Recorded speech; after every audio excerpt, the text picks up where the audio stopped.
Hi there. Today we are making pizza dough. I've had a couple of requests for this. People have come over to our house and had pizza. We have an amazing brick pizza oven that Rob built. Big jokes, it took 4.5 years and it was worth every minute. It's beautiful and it produces great pizza. But people have often asked me about my pizza dough. The one problem with my pizza dough is that you have to think ahead. You can't make it on the day you want to use it. Same with the pizza oven.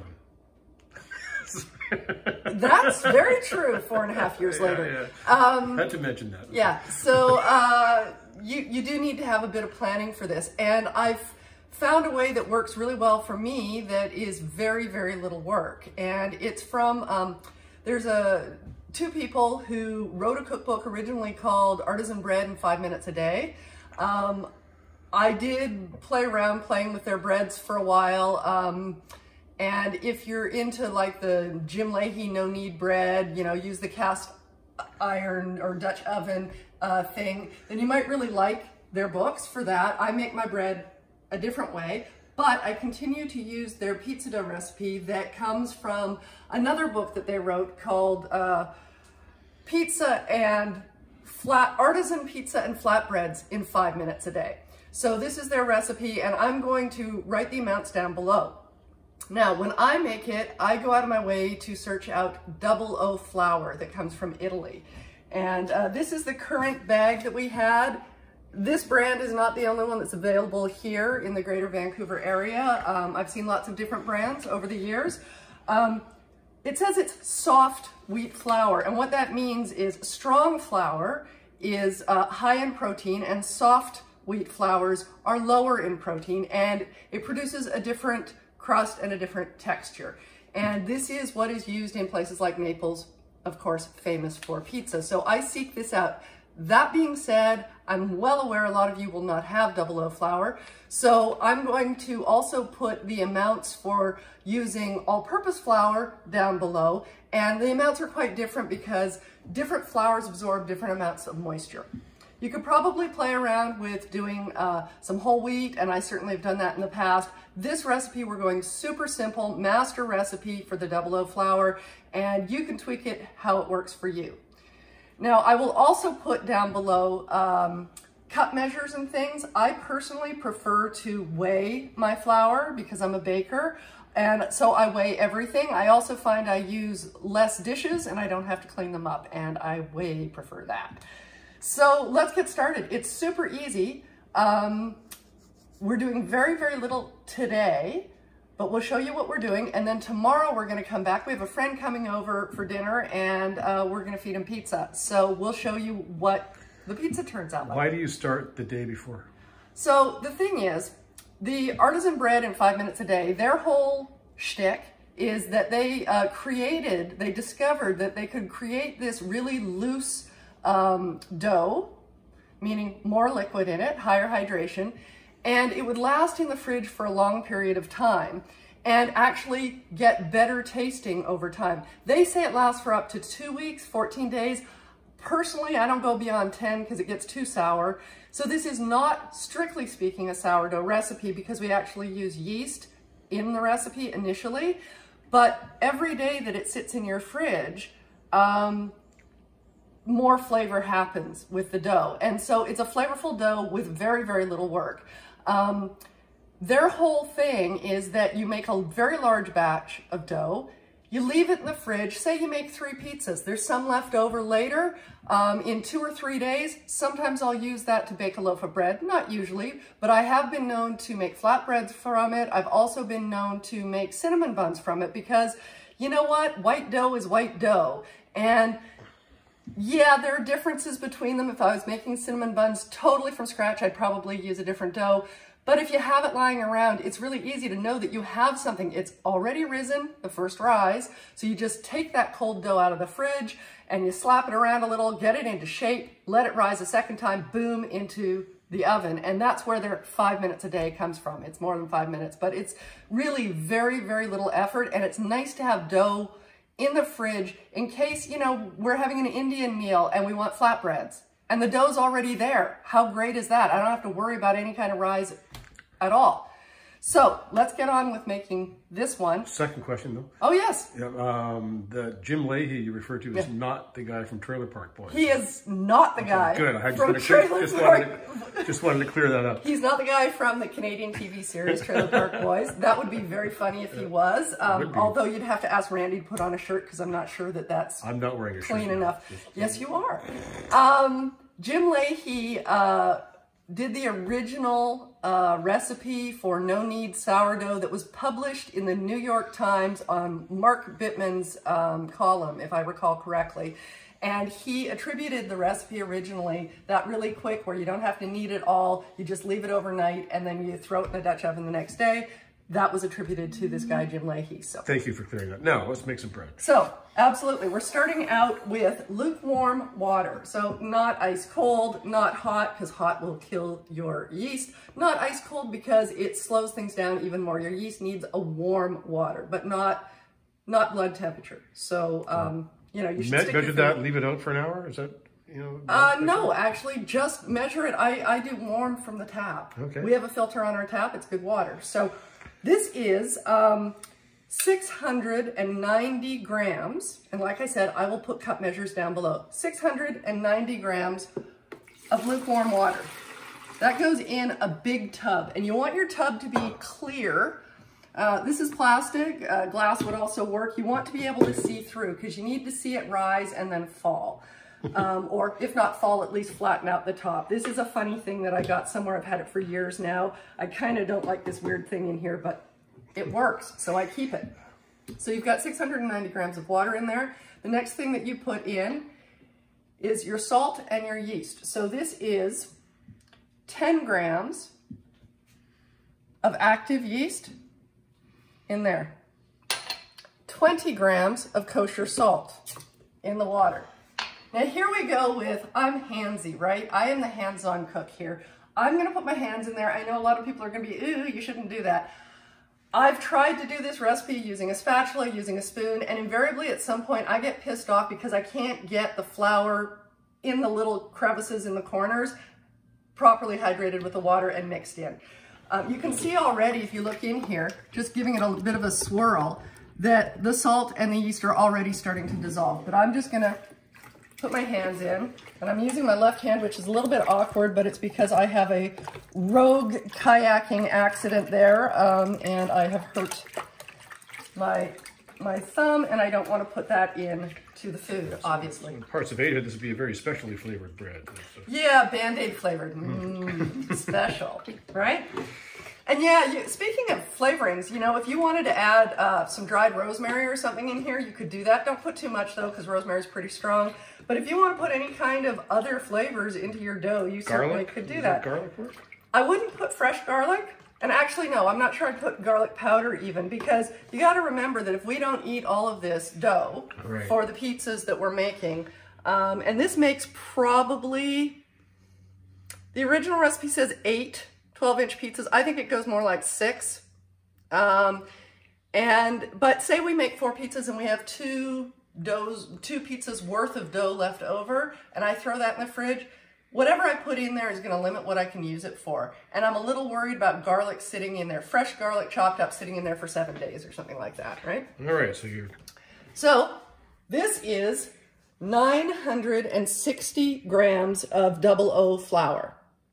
Right. And one of these is 1 kilo, so that means that this is almost all of this, if that makes sense. There's usually a tiny bit left over, but you know what? Either I leave it in the cupboard for the next time we make it and I'll end up amalgamating them, or I use it as we're making pizza to dust the bench, right? So I'm just gonna, I should probably get a spoon or a spatula so that I don't make a huge mess here. Just to scoop it in. And so all the flour goes in. It is so easy. Where do you find the time? And then again. So you just swish it about? All I'm trying to do is make sure that it doesn't have to be smooth. I am not kneading it. All I am doing is making sure that the water and the flour are properly mixed, and that yeast and the salt are in there, and they're doing their thing too. But you see, You got to get in the corners or along the edge there to get stuff fully hydrated. Just because you have a crappy tub. No, actually, when I've done it with a completely square or a round one, even then, I found sometimes that you just need to get in there, you know? Now, if this was my right hand, I'd probably be done by now, but I'm not nearly as proficient. Well, as I say, use your left hand. It feels like someone else. So. Oh, yes. This is a family show, Rob. Okay, so, erg. Now, the other thing is, it's a good idea how I get the dough off of my hands, and when I'm making most doughs, I do this, is to use a wet hand. Now, I didn't here. But to get the last bit of dough off, I will be doing that. I'll be going and getting my hand wet so that I can get all the dough off there. Wow. So that's it. So this is all we're doing for right now. Like I said, I'm getting right down to the bottom there to flip it over. If you look in there, you can see tiny bits of dry flour. Very small, though. Very small, but I just want to get them in there. Make sure it's properly mixed. And I'm just squishing it between my hands as if it was Play-Doh or sand at the beach, that sort of thing. Therapeutic. And it's only, like I said, I'm not kneading it. It's really purely just to be able to combine, right? Combine it fully. So then what we're going to do is we're going to put the lid on and we're going to leave it on the counter.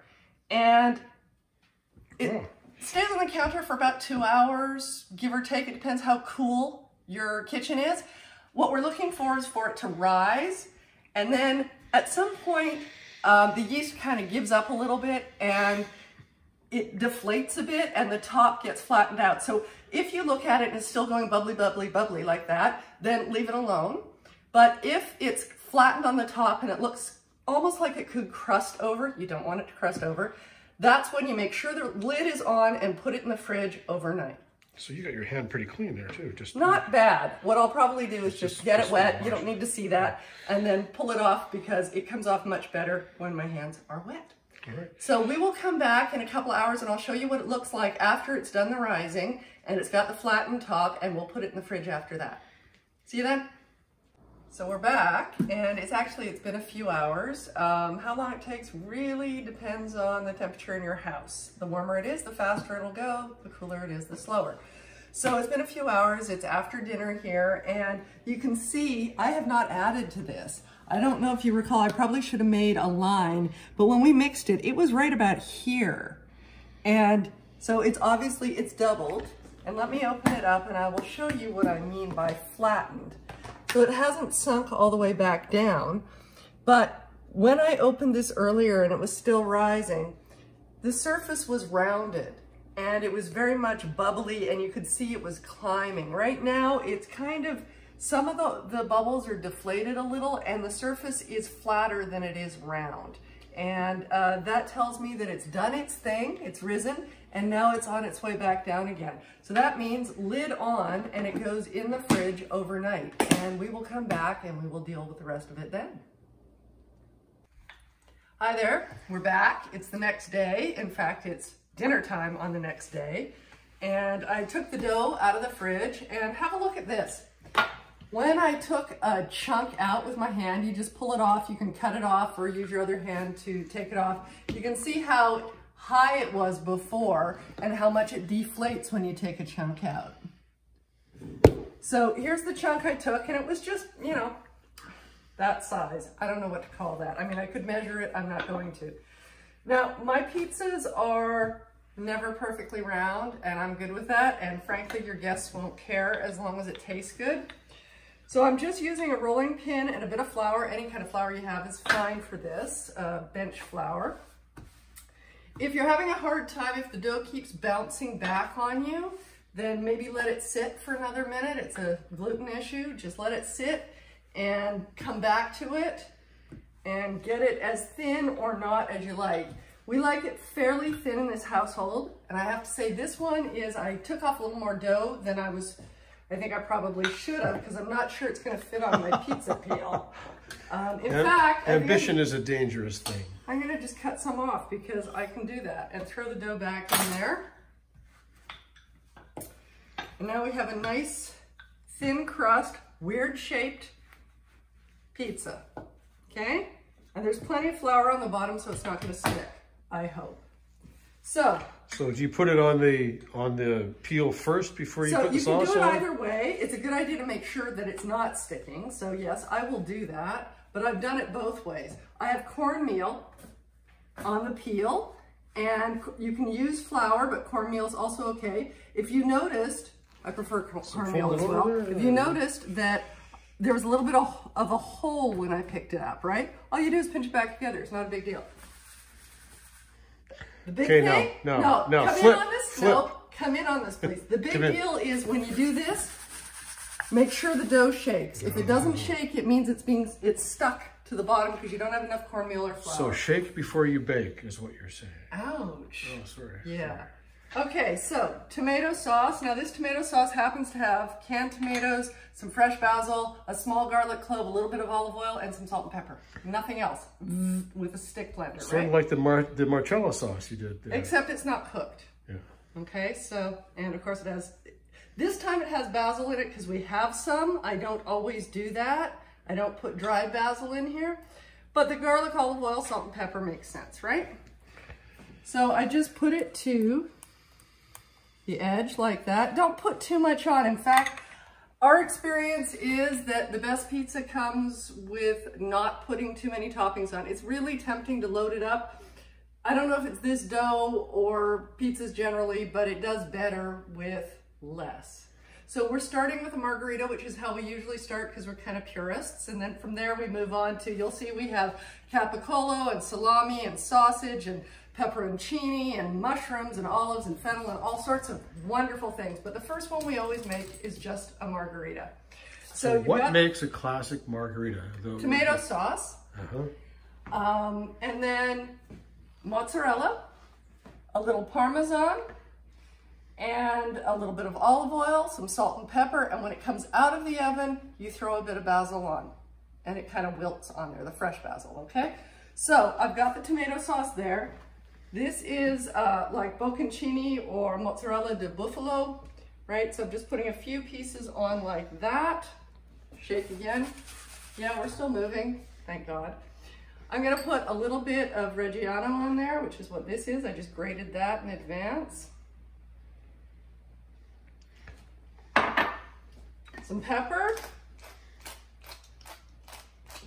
You put pepper on now, huh? Yeah, I do. Not everybody does. You can do it however you like, and a bit of salt.